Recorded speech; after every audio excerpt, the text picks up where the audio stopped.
അടുക്കളയിലെ പണിയെല്ലാം പെട്ടെന്ന് തീർത്തിട്ടുണ്ട്. നമുക്കിനി ഊണ് വിളമ്പുക എന്നുള്ളൊരു കാര്യം മാത്രമേ ഉള്ളൂ. അപ്പോൾ പെട്ടെന്ന് പോയി ഒരു ഇല വെട്ടിക്കൊണ്ട് വന്നു.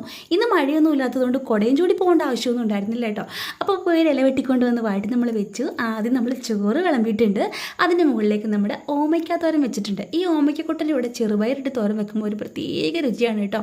അപ്പോൾ എൻ്റെ അടുത്ത് ചെറുപയറില്ലാത്തതുകൊണ്ട് ഓമയ്ക്ക വെറുതെ തോരൻ വെച്ചതാണ്. പിന്നെ മിനിഞ്ഞാന്ന് വേവിച്ച ചക്കയുടെ പൂഞ്ഞുണ്ടായിരുന്നു, അത് നമ്മൾ ഇറച്ചിക്കൂഞ്ഞ് വെച്ചിട്ടുണ്ട്.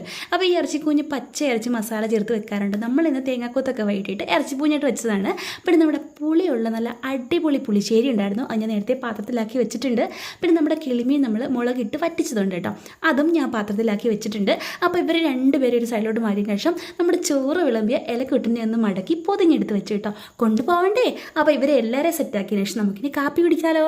അപ്പോൾ ദോശയും ചമ്മന്തി ഉണ്ടായിരുന്നു, ഞാനും കുഞ്ഞനും കൂടെ കാപ്പി കുടിച്ചു കേട്ടോ. അപ്പോൾ ഇത്രയേ ഉള്ളൂ. ഇഷ്ടമായി ലൈക്ക് ചെയ്യണം. അപ്പോൾ നമ്മൾ പോവാണ്. Ta-ta bye bye, see U.